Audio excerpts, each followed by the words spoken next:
नमस्कार बच्चों, आज की क्लास में हम लोग पढ़ेंगे कक्षा 8वीं के सांख्यिकी अध्याय 6 से मध्यिका के बारे में। इसके पहले के हमने 2 क्लासेस में समांतर माध्य और बहुलक के बारे में पढ़ा है। आज हमको पढ़ना है मध्यिका के बारे में। तो मध्यिका जो है हम लोगों को 2 तरह से ज्ञात करना पड़ेगा। जब आंकड़ों की संख्या जो है मध्यिका ज्ञात करने के लिए हमको आंकड़ों की संख्या को ध्यान में रखना होता है। आंकड़ों की संख्या अगर विषम हो तो हमको अलग तरह से ज्ञात करना पड़ता है। आंकड़ों की संख्या अगर सम हो तो उसका अलग सूत्र हमारे पास उपलब्ध है। तो हम लोग कैसे ज्ञात करेंगे मध्यिका, ये देखते हैं। सबसे पहले हम लोग लेते हैं आंकड़ों की संख्या अगर विषम हो।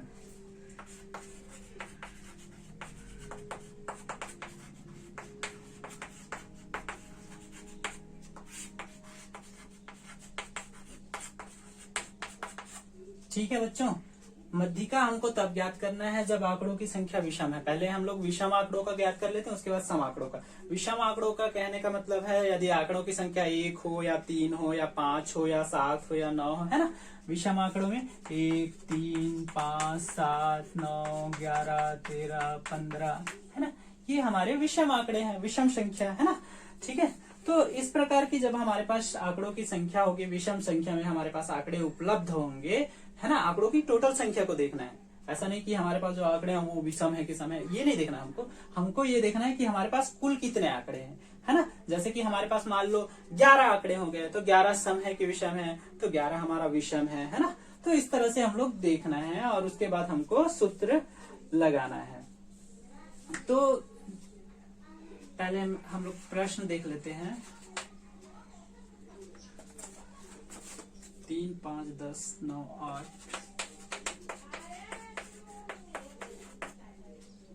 14, 6, 12, 13, 11, 7।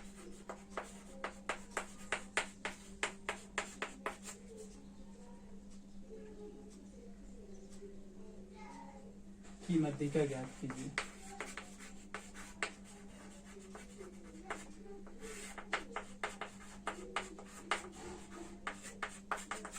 ठीक है, हम लोगों को यहाँ पे एक सवाल दिख रहा है। 3, 5, 10, 9, 8, 14, 6, 12, 13, 11, 7। इन आंकड़ों की क्या करना है, मध्यिका ज्ञात करना है। ठीक है, तो मध्यिका ज्ञात करने के लिए सबसे पहले हमको क्या करना पड़ेगा, आंकड़ों को हम लोग आरोही क्रम या बढ़ते क्रम में लिख लेंगे।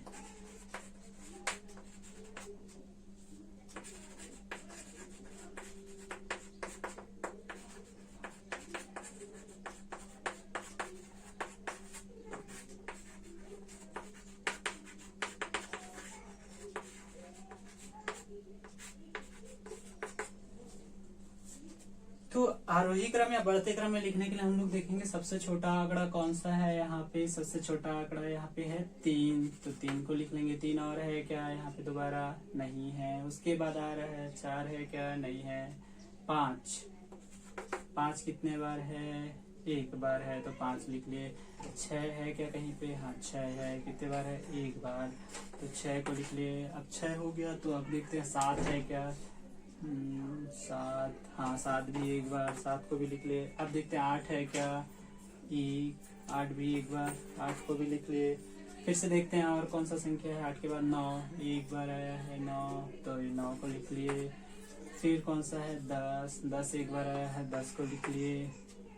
फिर 11 1 बार है, तो 11 को लिख लेंगे। फिर 12, फिर 13, फिर 14, है ना। सबको लिख लिए। कितने आंकड़े हैं, 3, 3, 6, 3, 9, 10, 11, 3, 3, 6, 3, 9, 10, 11, है ना। तो यहाँ पे हम लोगों ने सबसे पहले आंकड़ों को क्या किया, बढ़ते क्रम में लिख लिया। अब यहाँ पर कुल पदों की संख्या या कुल आंकड़े कितने हैं देख लेते हैं।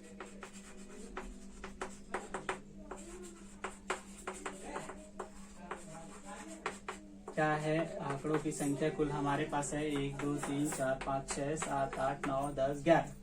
ठीक है, तो 11 हमारा सम है कि विषम है, विषम। ठीक है, 11 विषम हो गया। तो अब हमको विषम आंकड़ों की संख्या जब होती है हमारे पास तो हम मध्यिका ज्ञात करने के लिए एक सूत्र होता है ना, तो उसको हम लोग लगाएंगे। विषम आंकड़ों की कंडीशन में मध्यिका ज्ञात करने का सूत्र है MD बराबर n+1/2वां पद का मान। ठीक, अगर विषम आंकड़े हैं तब के कंडीशन में। ठीक है, क्या है सूत्र हमारा? मध्यिका बराबर MD बराबर n+1/2वां पद का मान, n-1/2 पद का मान, ये हमारा सूत्र है। अब n की जगह हमको आंकड़ों की संख्या रखना है। आंकड़ों की संख्या हमारा क्या है? 11 है, तो n की जगह 11 रख देंगे। 11-1/2 पद का मान। ठीक, 11 में 1 को जोड़ देंगे तो हो जाएगा 12/2 पद का मान। 12 को 2 से भाग देंगे तो क्या आ जाएगा? 6वां पद का मान। ठीक है, अब हमको 6वां पद का मान क्या है वो देख लेना है। तो 1, 2, 3, 4, 5, 6, तो 6वां पद का मान हमारा क्या आ रहा है? 9। तो हमारा बहुलक क्या होगा? MD बराबर मध्यिका, बहुलक नहीं सॉरी, मध्यिका हो जाएगा MD बराबर 9। ठीक है बच्चों, तो एक बार फिर से इस सवाल को हम लोग देख लेते हैं। सबसे पहले हमको आंकड़ों की संख्या को ध्यान में रखकर मध्यिका ज्ञात करना होता है। तो अगर हमारे पास विषम आंकड़े हों तो उस कंडीशन में हम लोग कैसे बहुलक मध्यिका ज्ञात करेंगे? तो सबसे पहले देख लेते हैं प्रश्न हमारे पास। जैसे इस तरह से हमारे पास प्रश्न होंगे, दिए हुए आंकड़ों की मध्यिका ज्ञात कीजिए। ठीक है, तो सबसे पहला काम हमको क्या करना होता है? आंकड़ों को आरोही क्रम या बढ़ते क्रम में लिखना होता है। तो हम लोग सबसे पहले इसको बढ़ते क्रम में लिख लिए आंकड़ों को इस तरह से।